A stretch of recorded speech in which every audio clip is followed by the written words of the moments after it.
I've debated for a while whether or not to talk about this or to cover it as a topic on the show, but considering some developments in my own fiction, I feel that it's relevant. So, on this Writing Wednesday episode of Project Shadow, I'd like to talk about how we incorporate mythology, legend, and religion into our fiction. Don't worry, this isn't going to be preachy or proselytizy, but it will hopefully help you be a bit more compassionate when you do this, because I see a lot of people do weird things, and I'm trying to keep from doing that in my own fiction. So let's talk about that on today's episode of Project Shadow. I have something to say.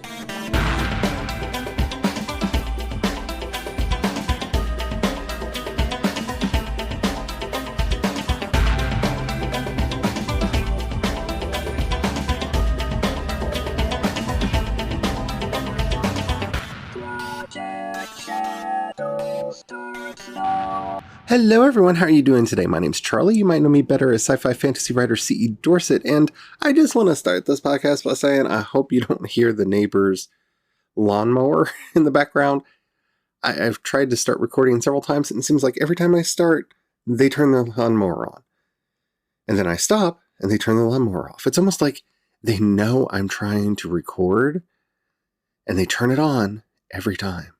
But right now, so far, it's quiet outside. So hopefully I picked a good window. Anywho, yeah, today I wanted to talk about religion and mythology in our fiction and being a bit compassionate about it. Now, I'm not saying that you cannot have contrary opinions to the religious faiths of the world. I'm not saying that you can't talk about your own personal abuse or anything like that.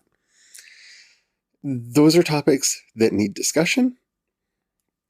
Those are topics that we need to approach with compassion because we need people to understand those kinds of stories. What I am talking about is treating other people's mythologies and culture and religion as a plaything with which we can do whatever we will. Basically, what I'm saying is do your homework. At least try to do your homework. Because as somebody who is primarily Christian, I don't want to get into my religious faith on this podcast too much, but as somebody who is primarily Christian, I hear people use phrases like Immaculate Conception and Virgin Birth in ways that they don't mean what they think they mean. And it just makes me sigh because a cursory period on Wikipedia would have set people straight on those things. And I know from my own experience in trying to work with other communities, and I've actually scrapped entire stories because I could not find people from the communities that I wanted to write about that were willing to, even for money, help me understand their community better so I could better represent them in my fiction. So yeah, just do your homework, do the best that you can with it, and realize that you might not, especially if you're not part of the community, you may not understand it as well as you think you do.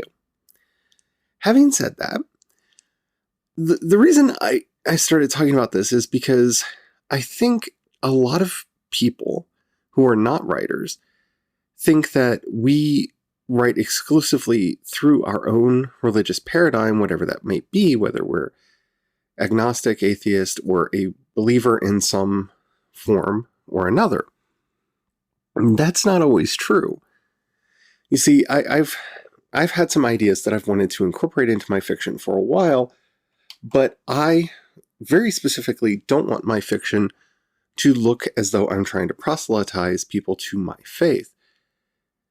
And so I have avoided directly certain religious topics while through several of the stories that I've done, tackling them through invented religions to the best of my ability. That may or may not be the best option. I tend to write fantasy and science fiction, so it's a much more readily available option to me. But I try to be very careful when I'm pulling things in from other faiths. Yes, I have worked on a story where I wanted Avalokiteshvara to actually show up in the story. But I was struggling for ways to be respectful to people who have such different views of that bodhisattva in the various schools of Buddhism that are out there. And it caused me to decide not to include that character or that storyline because I couldn't figure out a way to do it that I felt would be both respectful to the people that I seriously did not want to offend by including the character, and also in a way that I felt was genuine to that personality from the stories that I was drawing on. More than anything, the biggest problem that I see in people's writing when they deal with mythology is forgetting that some schema are still practiced. Using Hindu gods in your fiction isn't necessarily a bad thing, but you have to remember there's a lot of Hindus in the world. That is still an active pantheon. That is still a culture which people actively participate in and believe. Now, I don't have that same feelings when it comes to, say, using Nordic religion, because while there are some people who still practice a revived version of that, for the most part, when I'm talking about Thor, I'm talking about the Thor from the Eddas, and I actually try to keep my Thor very close to the Eddas. So hopefully they would see what I'm doing as respectful anyway. And if not, I'm not specifically talking about their Neo-Odinism or what have you. I am referring specifically to that older practice. I think the reason I wanted to bring this up, and the reason I wanted to talk about it more than anything else is, well, we'll talk about my own story in a moment, but there is a shocking amount of inconsiderate writing out there when it comes to people having faith. And again, I'm not saying that you cannot write a story that is opposed. I know I have very strident opinions that make a lot of people think that I am opposed to people having faith. But if you are actually wanting... Okay, here, let me phrase it this way. This is a very hard conversation to have. I've written so many outlines on how to talk about this, and none of them quite work. So I apologize for the hemming and hawing, but I figured the only way I would actually get this recorded was to actually record it. So you have to ask yourself what you're doing, because if you're just producing a polemic where people who already agree with you are going to continue to agree with you, okay, again, free speech, I'm not going to tell you that you can't do that. But don't be surprised if that polemic causes ire. It's not that you can't say what you believe, and it's not that you can't say that you don't think people should believe and or act in certain ways. It's having the compassion to get into the head of someone who actually has those beliefs so that they can understand your critique and criticism that matters. You see, in our modern discourse, as it exists in the world, there is a problem where we are either trying to score points in a fictitious game whereby we win, or we're just wanting to state our opinions as if they're just going out into the ether, and that cathartic purging of emotion will make us a better person. We're not actually engaging in dialogue with people we disagree with. And that, I think, is something that needs to happen more. And I know it's not easy, because I have a lot of family that are very conservative in their beliefs, and it's not always easy to have those conversations with them. But it is a goal of mine to maybe somehow win them over someday. So I try my best not to burn my bridges with them and to try to talk to them in a manner that shows that I hear them, I hear what they're trying to say, but they need to try to hear what I'm trying to say.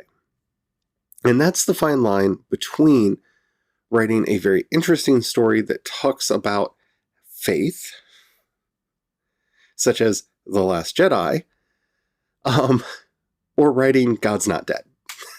Because God's Not Dead is not going to convert anybody.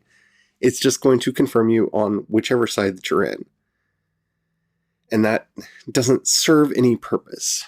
I mean, yeah, it can be nice to pat ourselves on the back and go, haha, aren't we so smart from time to time? But let's be honest, even as somebody who has a spiritual belief practice in life, when I watched God's Not Dead, I just went, wow, I would never follow that God. That God is evil. And I don't think that that's really what the creators of that film were wanting me to walk away with it feeling. This all goes back to the whole idea of, what do you want your audience to take away from your fiction? If they want to feel that you actually are representing the real world, then your characters need to be less caricature or stereotype and somebody who actually fits into the setting that you're trying to develop. So understanding that there are varieties of every faith in the world. No religion is a monolith. And that, by the way, should go for the ones that you create. If everyone in your fictional religion believes the exact same things, that's a cult, not a faith. Faith is extremely individualistic, and no two people share the exact same interpretation of their religious texts, the purpose of their rituals, the manner in which you should practice your faith. Those vary wildly from person to person within the same faith. We often forget that diversity, and I've talked about this when it comes to fantasy and sci-fi races, where all Klingons are warriors and all Vulcans are logical. Okay, well, that's nice, and while Sybok is not my favorite character in the world, I like the idea that he exists, because, yeah, there would be some dissenters within Vulcan culture that would not ascribe wholeheartedly to this belief. Now, there may be biological reasons that they end up having that, and we can talk about that, but that gets really sketchy because we're talking about species, then we're not talking about race, and we need to be using our words properly. And even within a sci-fi species, there would be variant racial groups within it, and they would not behave as a monolith, because nothing does that, especially when it comes to religion and when it comes to faith. See, my problem with writing anything that got close to Christianity is I do not want to sound like I'm proselytizing. I don't want to be one of those people. And it's not because I don't think that I follow a faith that is true or that I believe in it or anything. It's because that's not my purpose in storytelling. I don't want to have to sit down and go over my own fiction to see, does this align perfectly with my beliefs and standards? Because it won't. The characters that I am creating have their own beliefs that are distinct and different from my own. And hopefully yours do too. And that's half the magic of writing, is getting to live in somebody else's head for a while. That's definitely the magic of reading, is that we get to live in the head of somebody else for a little while. And so I just avoided anything at all that had to do with Christianity. Now, I have recently changed my mind on that and have decided to incorporate a lot of Sethian Gnosticism into a story that I'm working on, because one, I think it actually makes the story different and unique in a very interesting way, and at the same time is distinct and different from what my belief and my practice, and I don't think anybody's going to be converted by the characters in the story. I really don't. I really don't. But you never know. People are people, and that's just the way it is. But I'm still trying to be respectful. Not that I'm going to get everything absolutely right. And I don't have to worry about that much because, well, the Sethian movement did die out hundreds of years ago. So while there may be some people who have recently, since the publication of the Nag Hammadi library, started to ascribe to their belief system, we know so little about its actual belief and practice that I have a lot of freedom there to construct and play that I wouldn't have with a truly living current faith. And yeah, some people are probably going to call me out for using this wrong or misinterpreting that or what have you, because let's face it, it's the internet and people are going to do that. But at the same time, the things that I'm wanting to do and the things that I'm wanting to say, I don't have to spend as much of my mental energy and effort worrying about whether or not I'm going to accidentally offend certain groups of people.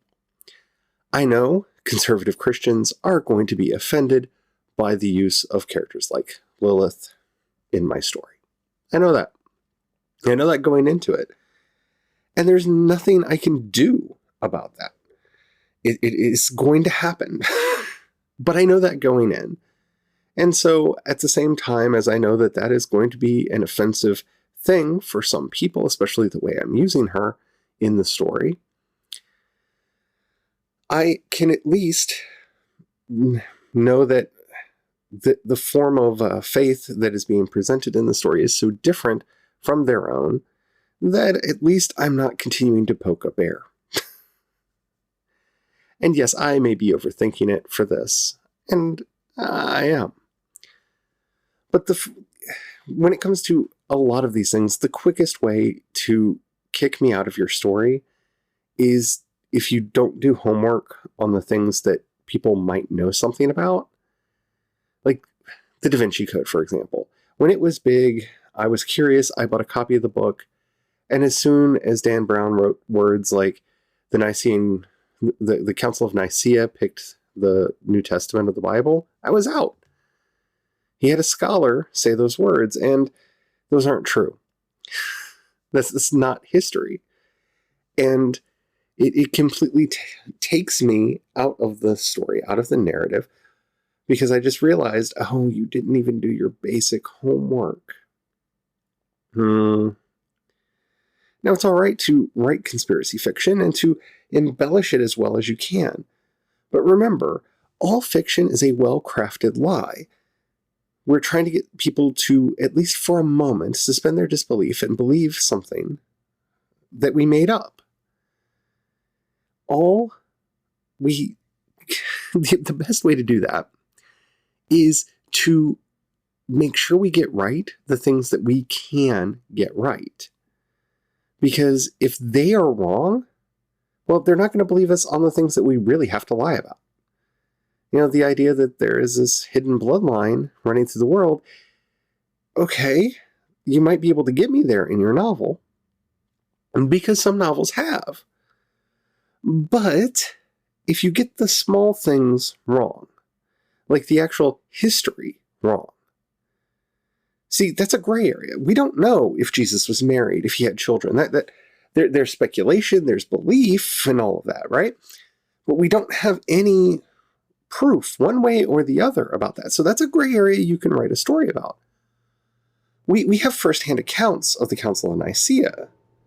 We know what was discussed there. We know it was the Arian controversy. And yes, I don't expect most of the people who read that book to know that. And I'm just poking on that one in particular because it's one that stands out to me because I hear that repeated way too much. But you have to do your homework. You have to make sure that you're using reputable sources because, well, if you're not being careful with the things that are true, no one's going to believe the lie. I mean, just to be completely bold about this.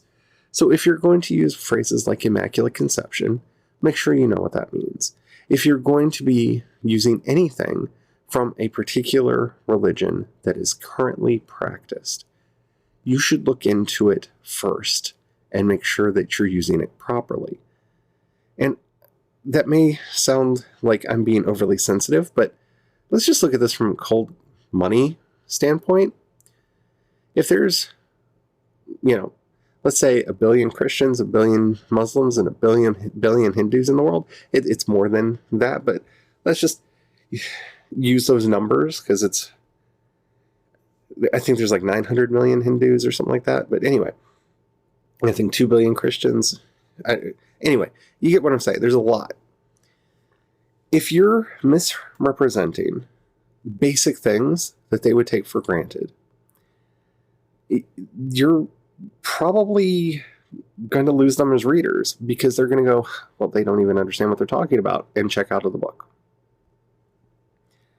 And that's why this is important. Yes, we should be conscious and care about not harming other people, but we should also care about making a living and not